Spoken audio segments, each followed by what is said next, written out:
So, we just had to talk about this because I saw this on Marketwatch. Let me read you a headline and get your reaction. I'm paycheck to paycheck, but I make $350,000 a year. I have $88,000 in student loans, $170,000 in car loans, and a mortgage I pay $4,500 a month on. Do I need professional help? Sir, ma'am, they, whatever the heck you are, if you are living paycheck to paycheck on $350,000 a year, yes, you need professional financial help and probably also a therapist because something is wilding out here. Something has gone horribly wrong in your life. The math is not mathing for me. How much did you say in car loans? $170,000, and then you look into the details. Guess why? Why? Because they bought all two kinds of, electric vehicles. It's How like much I are bought two electric Teslas, vehicles? and now I'm in. They're really expensive. Nice ones are really expensive, $60,000-$70,000. That's still only $140,000 if you have two. He's like, what? I bought two Teslas, a $600,000 home, and now I can't pay my bills. What's wrong? Help. Do I need help? Yes, you need serious help. Oh my God. This is an extreme case, obviously. Yes, sir, sell your cars, go buy a Honda, downsize your house. What are you doing with your life? But this is actually indicative of a larger problem in our society. It's often called keeping up with the Joneses, but I call it lifestyle creep, which is where when somebody starts, and they've studied this, when people start making more money, a lot of people immediately increase their spending, their lifestyle, and so they do continue to live paycheck to paycheck. They've even done studies of people who make over $500,000 a year. I saw, this is about a decade ago, but where they'd surveyed them and they said that they did not feel rich, that they maybe weren't living paycheck to paycheck, but they certainly didn't feel like they had a lot of extra money to they didn't have a lot of extra money to spend each month after their bills were paid. And that, when they looked into it, was because they would do things like join a country club.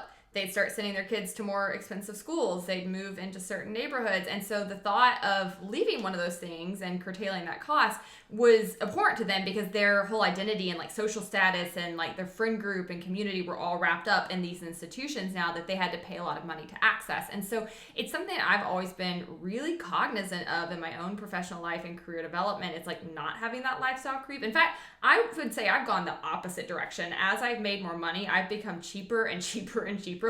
Back when I did not make very much money, I would go out and buy Louis Vuittons and just do really weird things to try to have a certain status symbol, I think. And now that I actually could easily go out and buy Louis Vuitton, I buy fake ones from China.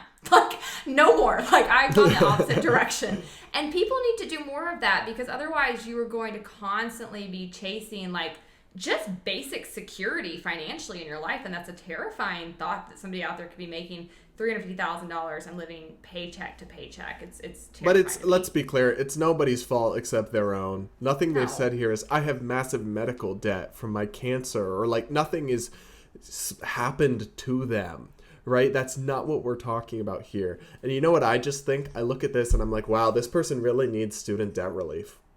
Yeah. The Democrats who want to cancel all student debt would give this person $88,000 in taxpayer handouts because they're the struggling working poor that the Democrat Party stands for. Bro, what? Oh my goodness. This is just the most Zoomer millennial thing ever, and it's a stereotype. So many of us are not like this, but some people are, and I don't know how you can be in this situation, but you don't need professional help. You need a mirror. That's the thing, because it's you. The problem is you. The common denominator here in all these crazy situations is yourself and your own decisions. And I feel like personal responsibility and this concept are just so lacking in our society today. And that's why you end up with people who find themselves in these messes and then are like, okay, who's going to bail me out? Who's going to help me here? Sir, you can help you. You can get out of this hole you dug yourself. And I wish you the best. I wish you the best, but oy vey. What were they even asked? Why did this person go to Marketwatch? If I'm in this situation, the last thing I'm doing is let me go tell the general public what an idiot I am. Why were they even reporting on themselves to Marketwatch. I don't They were understand. asking for financial advice, like how to... Oh, also, let me say very clearly, nothing we say in this segment should be constituted as financial advice of any kind. We're making fun of you. We are not giving you financial advice in any way to any listener. We are not professionals.